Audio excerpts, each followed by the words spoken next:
is Harrison Smith, director and writer of Death House, Camp Dread, and Zombie Killers.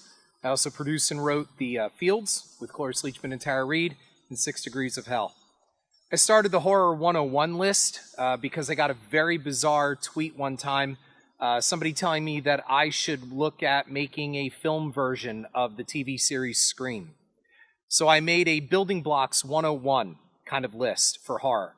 This doesn't mean it's everything that's out there, nor does it mean that I'm including all cult films or maybe something that's your personal favorite.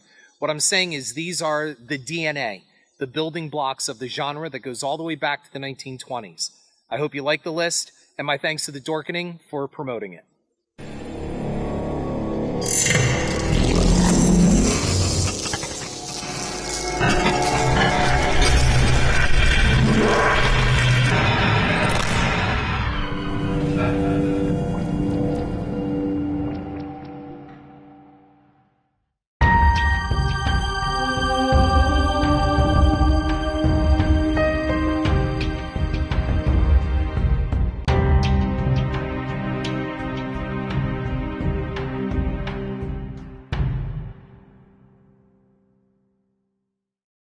Hey everybody, welcome to another Horror 101. I'm Kevin, and I'm joined by...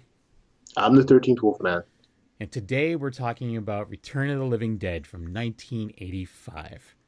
So, yes. Wolfie, why don't you tell me a little bit about this movie, according to IMDb? According to IMDb, when a bumbling pair of employees at a medical supply company warehouse accidentally release a deadly gas into the air, the vapors cause the dead to reanimate as they go on a rampage through the Louisville, Kentucky area, seeking their favorite food, brains. So here's the reason why Harrison added this onto his list. One hell of a fun romp that solidified the idea of zombies eating brains. Excellent practical effects, Beverly Randolph, and a fun script. This all worked, by the way, according to... It did. I agree with him. Yeah. Made because of a continuing legal battle between the original Night of the Living Dead filmmakers. It's not a sequel to Romero's zombie series. So it's not a sequel. It's not a continuation. It's its own thing. John Russo and George A. Romero are the two guys that came up with Night of the Living Dead. And John Russo, he actually could legally use Of the Living Dead. So, I mean, that actually went to court. He got the right to put that in the title, you know.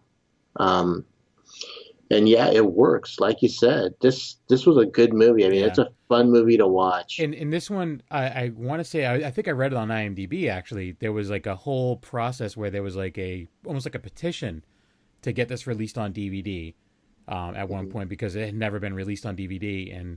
And thankfully it was, because this one is very fun. Like, this is like, I don't watch this one that often, and watching it recently again, maybe like, why don't I watch this more often? Because it's just a really fun one. Tarman is awesome. Tarman's awesome. The characters are so well developed, even though it's kind of a goofy movie. You got a really good cast: Brian Peck, Beverly Randolph, Linnea Quigley. I can't think of the guy that played Freddy. Don Calfa and Clu Gulager as, Bert. And if you look at, I don't know if you noticed it, but in the background they have that eye chart. Yep. It says Bert is a slave driver. It's actually, if you look on Harrison's Horror 101 list on class85.com/horror, that's actually the picture that he has on that is that's what it says on there. Yeah. So but yeah, this one was fun, and I read a lot of like trivia kind of stuff off IMDb, like the one character, he had like a varsity coat that said "fuck you" on the back. Well, yeah, exactly. But they had one or the other. It said "fuck you" or "fuck off," but they did it with a different coat for the TV version for the TV edit. Yeah, and I think it said television edit or TV edit or something like that. Yeah. And then I also read about Linnea Quigley's strip, the prosthetic. Yeah, because they were gonna do it completely naked, and she wasn't shaven, and they're like, we can't put this in a movie, so they made her shave, and they're like, it's even worse. Like, now we can see everything. So they did like basically like a prosthetic, like bikini bottom almost kind of deal.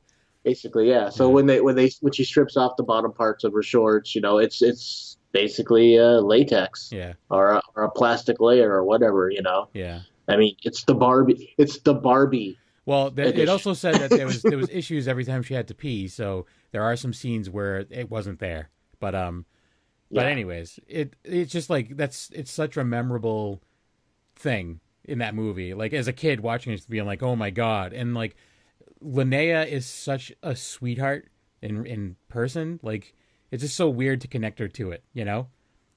But yeah. it was a different time, you know, obviously. But yeah, this one, I don't know. There's so many memorable parts of this movie, This and just great. You know, it's such a fun one. it's kind of funny too because Harrison brought it up in the thing that you were reading that this is the movie that solidified Brains, but this is the I mean honestly this was the beginning of it. Hmm. Before that, in all the Romero films, they were cannibals. They ate anything, intestines, arms, legs, whatever. It wasn't brains. And so I remember reading somewhere where George Romero, is getting some person comes up to him and gets his autograph and says, can you sign it to so and so, brains? And I guess Romero snapped, Hmm. saying something like, "Who the hell says that zombies only eat brains?" Well, it's his old writing partner. Hmm. And not for nothing. I mean, it's pretty awesome. And then the description, like the reason why they eat the brains that Yeah, they explain in the movie, which is great. And again, that goes into the practical effects, like the puppet on the, on the the gurney on yeah. the It gurney. was just it Yeah, was so I don't know, and just Tarman, like it's just a dude in a costume, yeah. but it's so good.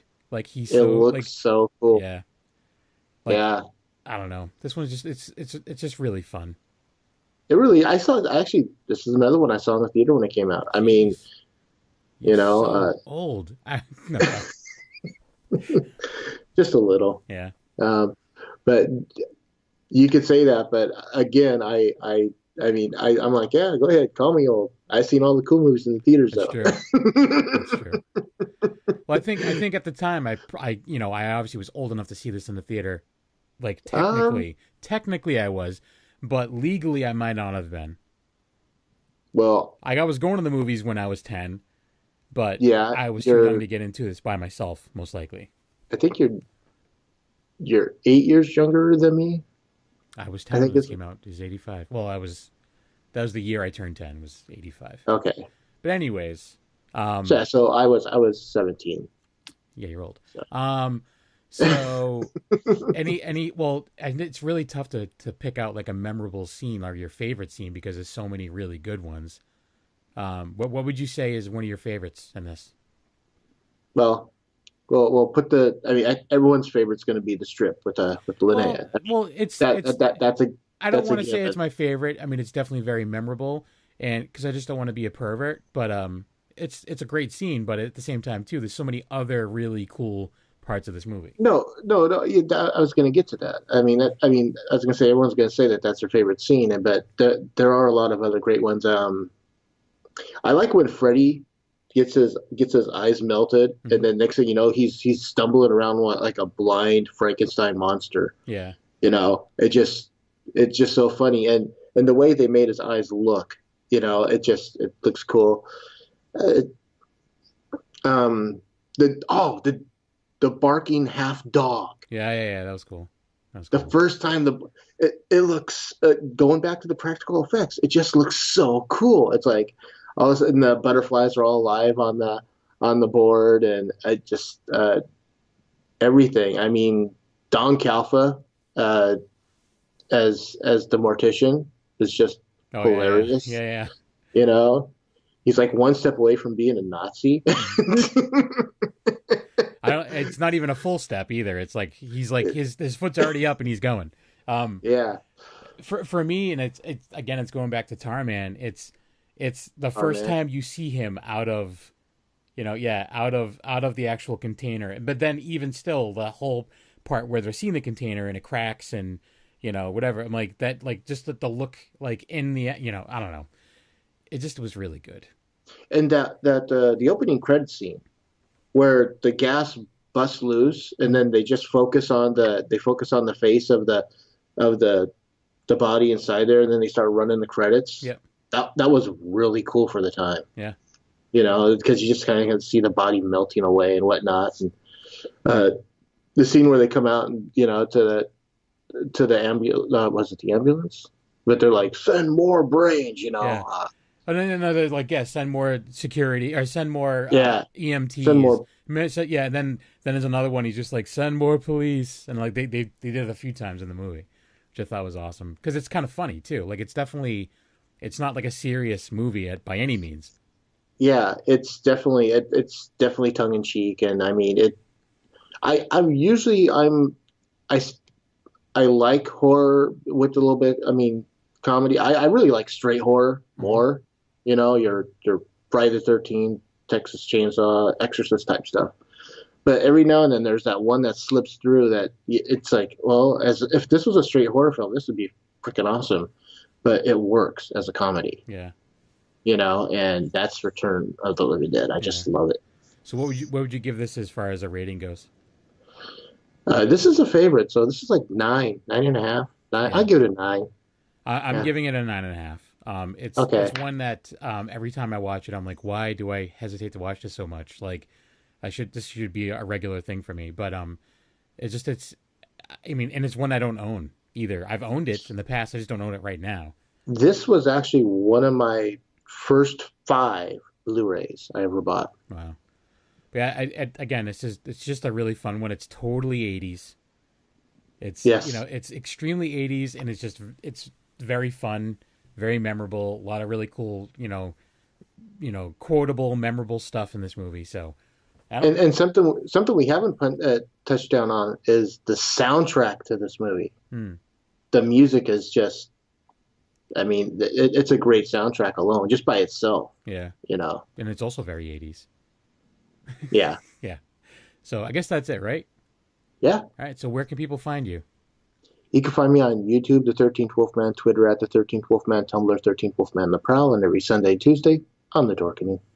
And you can find me, A Knuckle, on Twitter, Instagram, and Snapchat, as well as every Sunday and Tuesday on The Dorkening. And make sure you subscribe to The Dorkening and give us a thumbs up if you like what we do. Yeah, I guess that's it, right? Be on the lookout for more Horror 101. Yeah. Thank you. Have a good one.